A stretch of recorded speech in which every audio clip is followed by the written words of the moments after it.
իրականության մեջ Ռուսաստանը բարգեշ չգտնվեցավ Հայաստանի հետ կապված։ Ինքը օրինակյան էր։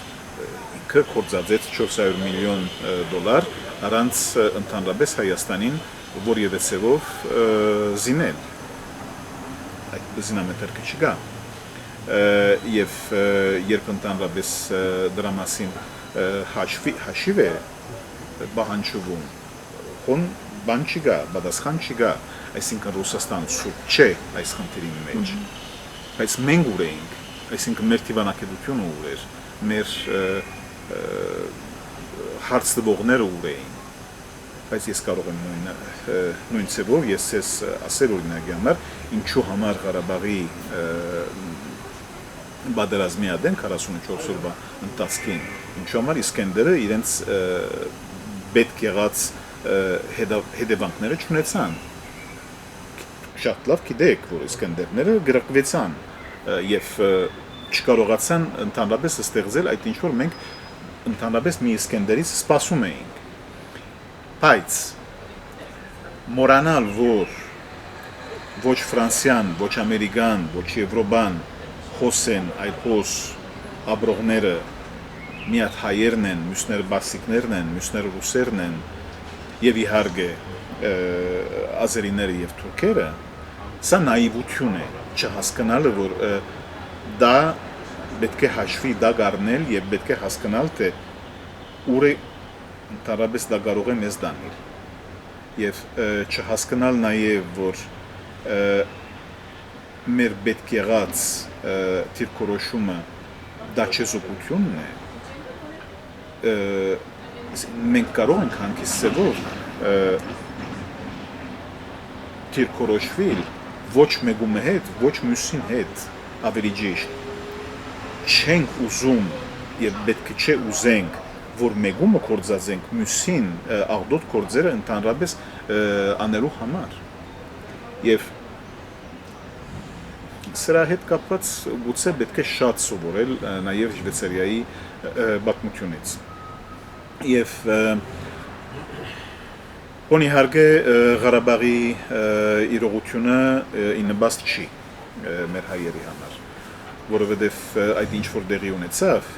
2020-ին եւ 2023-ին մանավանդ դա իննբաստ չի խոսում Ղարաբաղի խնդիրի լուծման համար։ Եվ իհարկե որ մենք պետք է շահերը հետևենք Հայաստանի եւ հայերի, բայց սա չի նշանակում, որ մենք պետք է շարունակ դրամատրվենք ոչրակորձի ցանկության իննբաստ։ Սա չէ, այդ բարդողականությունը չէ, որ պիտի կարողանա լուծել որևէ մի մեր ունեցած խնդիրները։ Մենք պետք է իրապես կշռել դանք միջազգային իրավունքի կարևորությունը, նաև ինչ որ գվերապերի Ղարաբաղի խնդիրը, նաև ինչ որ գվերապերի քերիների խնդիրը, նաև ինչ որ գվերապերի մեր պատմական ջարդարաբեդական եւ ինչպես կսեմ մեր հոգևոր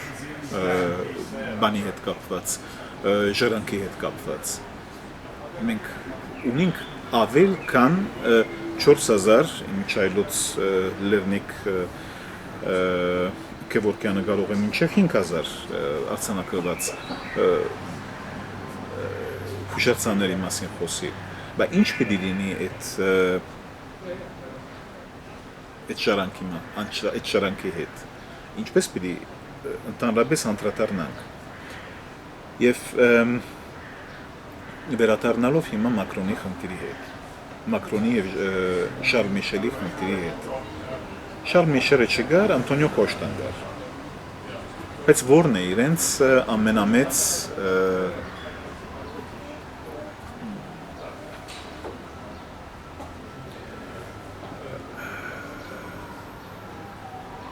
միջոցը, իրենց ամենամեծ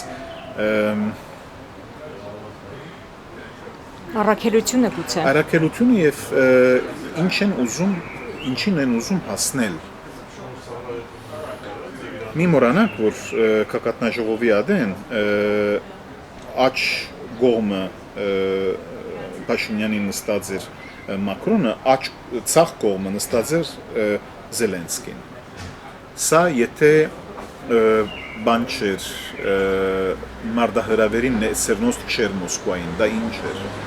բայց ինքը հասկանում է ընդհանրապես, թե ինքը ինչ է անում, ինքը գրագի հետ է խաղում։ Եվ պատասխանը ինքը ստացավ։ Երբեք չմոռանա եւ գասկածդակ չտնե, որ եթե ինքը դարձյալ դառնավարչավետ եւ այս վարչախումբը դարձյալ քերիշխե Հայաստանը, գազիկիները պիտի թռնեն։ Սա ինչ է նշանակում։ Ով է ընդհանրապես այդ գազը դրամատրելու Հայաստանին, Բարձկաստանը, որ այս վարգյանից հենց գազի հետ կապված բավական մեծ խնդիր ունի, կամ ավելի լավ, ավելի վատ գուցե Ադրբեջանը,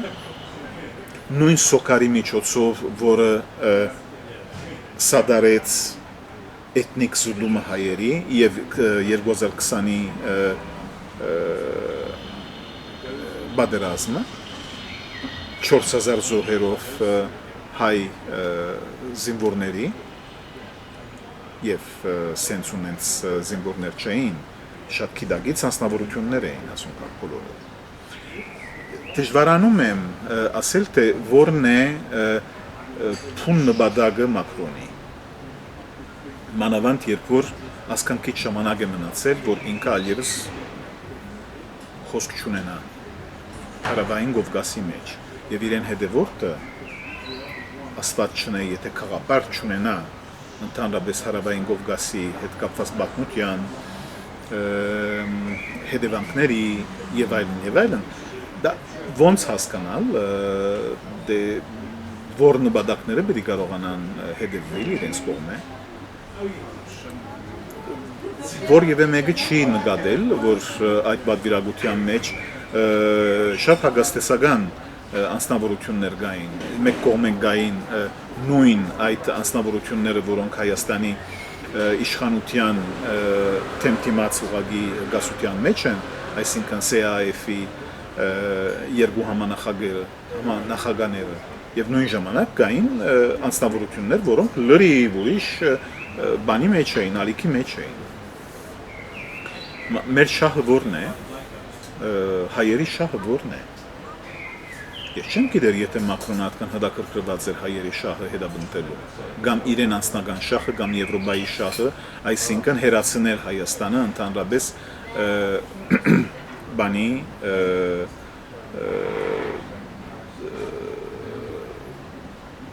Ռուսաստանի աստեցության դակ եւ մղելու ավելի շատ իրեն խելքովը Եվրոպական միության, իմ դեսանգյունովս նաև ՆԱՏՕ-ի ուղղությամբ, ինչպես որ եղավ Ուկրաինայի բարակայում։ Դուք ոնց եք պատկերացնում, թե ոնց պիտի լինի այդ տեսակ մի գացություն, երբ որ հենց բանի առջև, Բարսկաստանի շեմին առջև, մենք բերում ենք ՆԱՏՕ-ն, մենք բերում ենք ամերիկացին։ Ինքը Բարսկաստանը ցերկերը ձալլաս պիտի մնա, գարձեք։ Մենք շատ բան գացության մեջ ենք, խնդրահարույց գացության մեջ ենք։ Եվ դժվարանում եմ ասել, թե ոնց պիտի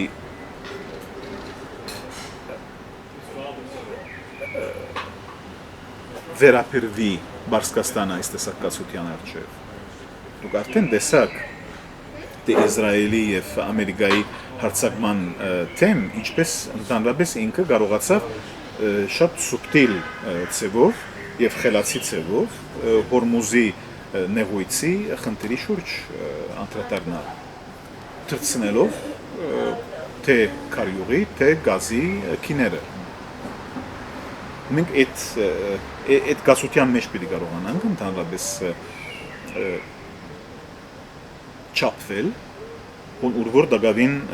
ալտերնատիվ էներգիայի հնարավորությունները չունենք, որտեղ չունենք։ Ես տաքսիստների հետ կապված հետերնին բան եմ ունեցել, զրույցներ եմ ունեցել, շատեր չեն, 2-3 հոգի, բայց ոչ մեկը իրանցից պատրաստվում է երթալ եւ ընդհանրապես քվեարկել։ Գիտեք դա ինչ է նշանակում, որ ընդհանրապես գաբը քաղաքականության հետ ընդհանրապես խզվել է։ Ես ոնց անեմ, որբեսի հայ ժողովրդին կոնե իմ համեստ հնարավորությունների մեջ կարողանան հրահրել լսելով, որ միևնույնն է ում համար պիտի դաս եւ պիտի քվեարկես, բես կնա եւ քվեարկե։ Եվ ցայնը մի փոշիացուր եղած գասության մեջ վադակույն փոքրակույն չարիք ուղղակի ընտրել, փոքրակույն չարիքը։ Երբ որ 1975-ին Իտալիո մեջ մեծ հագաստեցություն կար դեմոկրատական քրիստոնեական գուսակցության մեջ եւ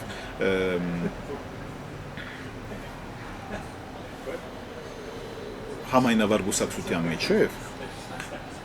գար մի անձնավորություն, որը կենտրոնի անձնավորություն է, որը ասում էր քիթերնիտ փագեք եւ քվեարկեք ի նպաստ քրիստոնեության ժողովրդավարության համար, այդ կուսակցության համար, այսինքն բես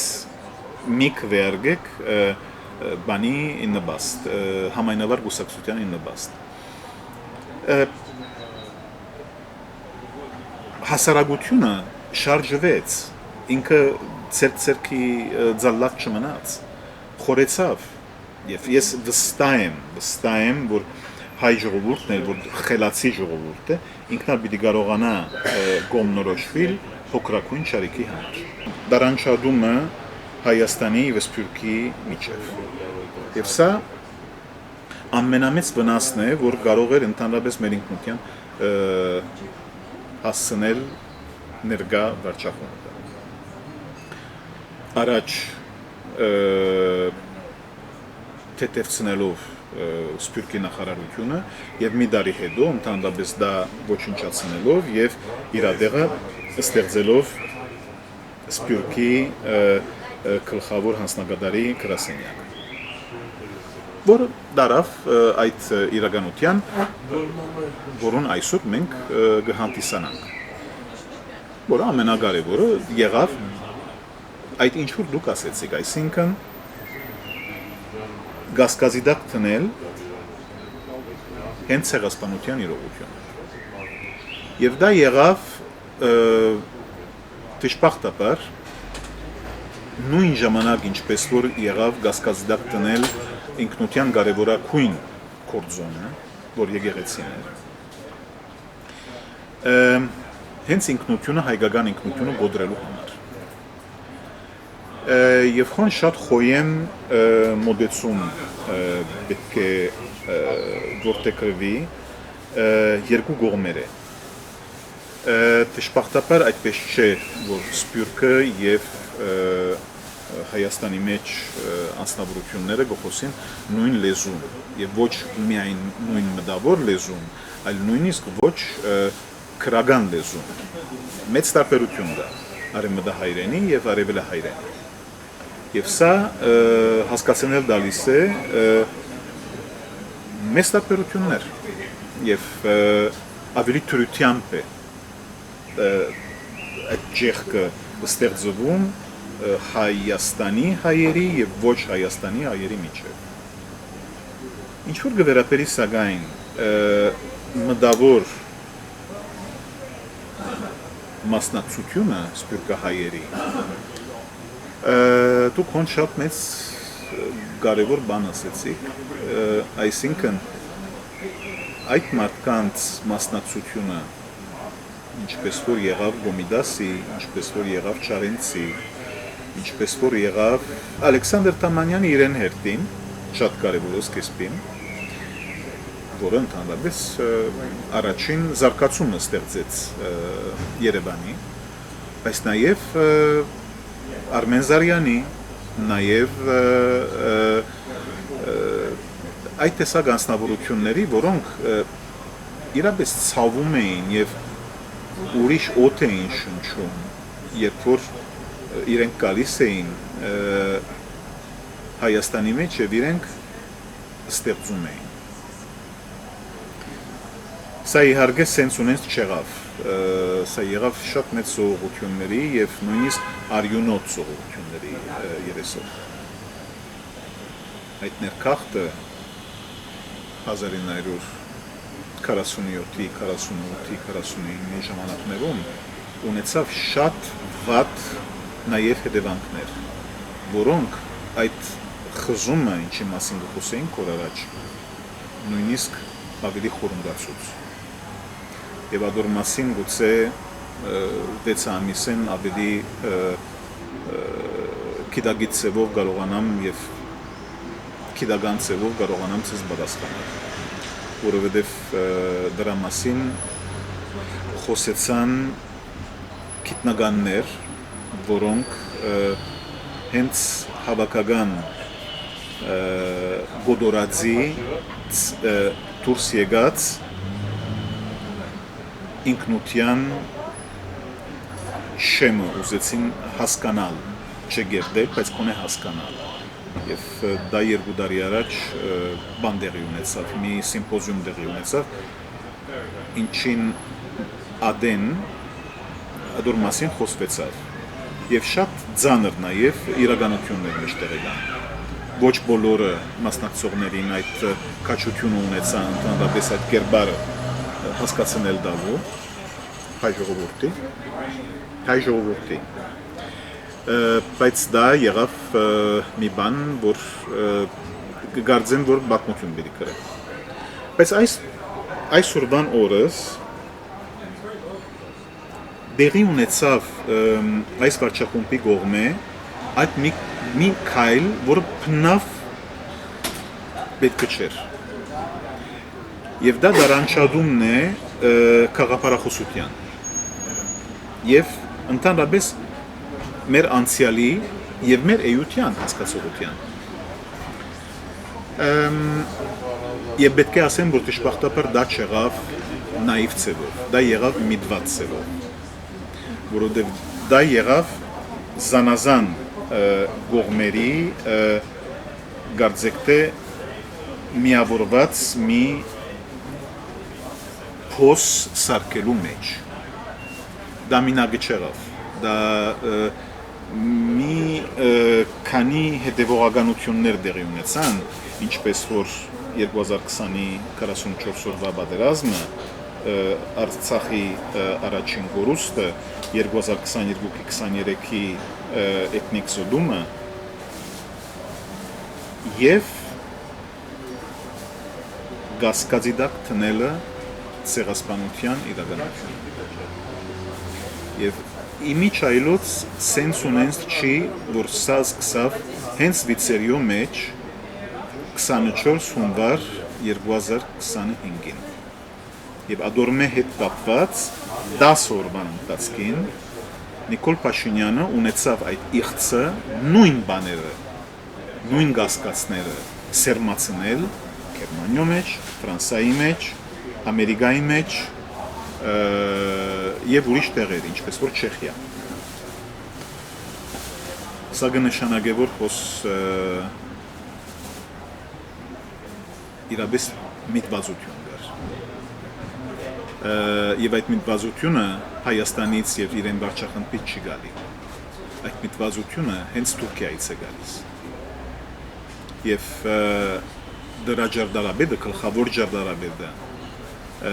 հենց Ական Ֆիդանն է, որը եղավ նույն ջարդարաբեդը 2020-ի 44 օրվա պատերազմում։ Ասկե ավելի ինչ ասեմ ձեզ։ Մենք բատանտը դարձել ենք մեզանից ավելի խելոք անձնավորությունների, որոնք ունին շատ հստակ ուղեկից, ինչպես ընդհանրապես գոդորել հայ ինքնությունը, որտեղ դուք եթե հայ ազգը ուզում եք գոդորել, իրեն ինքնությունը պիտի գոդորեք։ եւ իրեն ինքնությունը գոդորելու համար պիտի դարանչադեք Սփյուռք եւ Հայաստանի հայերու մեջ հասկացողությունը եւ պիտի դարանչադեք ընդհանրապես անցյալի հասկացողությունը եւ Արցախահայության եւ Նախիջևանի հայության հասկացողությունը, որովհետեւ ես շատ քիչ ղեկավարներ կճանչնամ, որոնք մի այսքան սաստիկ գորուստից հետո բادرազմի բարդությունից հետո թեր գշարունակեն ընդհանրապես իրենց տեղը եւ որ ինքը այդ կամեցողությունը ունեցավ ընդհանրապես պահպանել մի բան, որ այլևս ընդհանրապես իրեն չէր, դա միայն մի բան է վկայում, որ ինքը ուզեց այդ փոքր ուժը, որ ընդհանրապես կարողացած էր 2018-ի մայիսին, ապրիլին վերջավորության եւ մայիսին սկիզբը ստանալ, պահպանել, բայց դա շատ արհեստական բան է, ինչ որ ինքը անում է։ Եվ չգիտեմ ինչպես ընդրողները պիտի վերապերվին 7 հունիսին։ Իմ կորձանայությունը սիրականության մեջ իմ ավարտին են հասել, որովհետև ես այլևս բոլոր իմ պաշտոններից Հայաստան, Շվեյցարիա կամ հայկական կամ շվեյցարիական պաշտոններից ընդհանրապես հետ եմ քաշվելու, բայց ես ուզում եմ ընդհանրապես ցանկությունս արտահայտել Հայաստանի քաղաքացիներին, որ ընդհանրապես այս ընտրություններին երթան եւ նորեն եմ ասում հակառակ որ արյունես կերտագոր իրենց դիրքորոշումը ընդրաշավի եւ ընդրադեղի ադեն արտահայտել եւ ասել թե իրենք ինչի համար ուզում են ընդհանրապես պայքարել։ Իսկ եթե չեն ուզում պայքարել, դա նաև իրենց իրավունքն է, բայց թող իմանան, որ եթե իրենք իրենց ցայնը չդան, իրենք պիտի հանցնեն այդ հնարավորությունը մի փոքրամասնության։ Եվ չգիտեմ, եթե այդ փոքրամասնությունը, եթե իրենց շահերը պիտի կարողանա շարունակել պահպանել կամ ոչ։